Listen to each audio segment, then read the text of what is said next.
वहीं एक और अहम खबर, अमेरिका की टॉप न्यूक्लियर लैब को लेकर बहुत बड़ा खुलासा हुआ है। यह खुलासा क्या है? अमेरिका का परमाणु लैब में चीन के 154 वैज्ञानिक शामिल हैं। परमाणु मिसाइल, ड्रोन डिजाइन करते थे ये चीनी वैज्ञानिक, ये पता चला है। ये चौंकाने वाली खबर और इसकी एक एक डिटेल अब ये रही आपके सामने। अमेरिकी परमाणु सुरक्षा में चीन ने क्या सेंध लगा दी है? जी हां, लॉस एलमोस नेशनल लेबोरेटरी में चीन की घुसपैठ की जानकारी सामने आई है। लेबोरेटरी में बनाए जाते हैं परमाणु हथियार। चीन ने कई वैज्ञानिकों को हथियार बनाने के लिए वापस बुलाया है। टैलेंट प्रोग्राम के तहत अमेरिका भेजे गए थे ये चीनी वैज्ञानिक, और चीनी वैज्ञानिकों पर झूठ बोलने पर लैब के एक वैज्ञानिक को हो चुकी है सजा।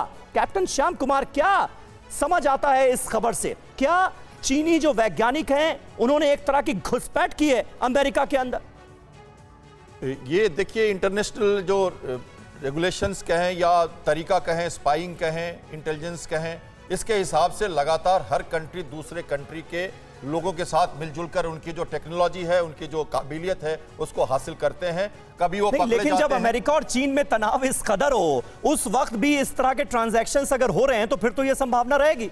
देखिए, ये मीडिया वॉरफेयर का भी एक हिस्सा होता है, किस समय किस बात को सुलगा देना। हाँ। और कब कहना, कैसे कहना, ये तो एक तरीका है। ये साइकोलॉजिकल वॉरफेयर है, कब उसको आप बारूद लगा दें ताकि चिंगारी भड़क जाए। उसका कुछ अलग मायने होता है, कुछ अलग रिक्वायरमेंट्स होती हैं। ये होता तो रहता है, ये तो सतत होता रहता है, हर कंट्री दूसरे के साथ करती है। मतलब आप ये कह रहे हैं इसमें कोई कॉन्स्पिरेसी थ्योरी नहीं है यहाँ पे? ऐसा कुछ नहीं है, ये एक लोकल मुद्दा मैं मानता हूं, इसको चाहे ईरान कर रहा हो, कोरिया कर रहा हो, मेरा सवाल पाकिस्तान इससे कर रहा अलग हो। है। इससे पहले अमेरिका ये कहता रहा है चीन को लेकर कि वो तो कॉपी कैट है, हमारी टेक्नोलॉजी को चोरी करता है और फिर कॉपी करके वो अपने सामानों को बनाता है, टेक्नोलॉजी भी बनाता है।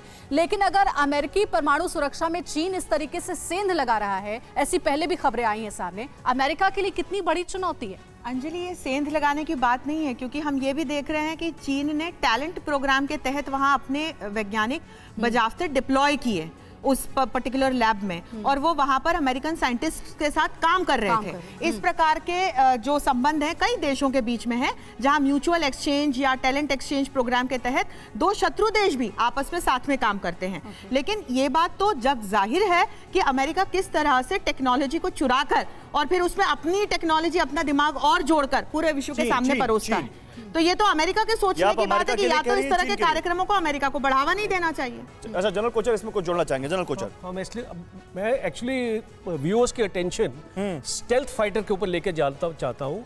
जो चाइना ने टेक्नोलॉजी यूएसए चुराई और अपना JF-17 stealth fighter reverse engineering से बनाया। अच्छा सर, चीन पर आप बोलिएगा। चीन से जुड़ी एक बड़ी खबर आ रही है, वो दिखा दूं, फिर आपके पास ही आता हूं। ताइवान पर अचानक चीन के सुर बदल गए हैं। चीन ने कहा ताइवान को शांतिपूर्ण तरीके से मिलाने का प्रयास करेंगे।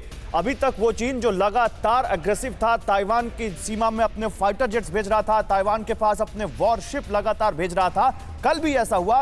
अचानक ऐसा क्या हो गया जो चीन कह रहा है कि ताइवान को शांतिपूर्वक मिलाने की कोशिश करेंगे?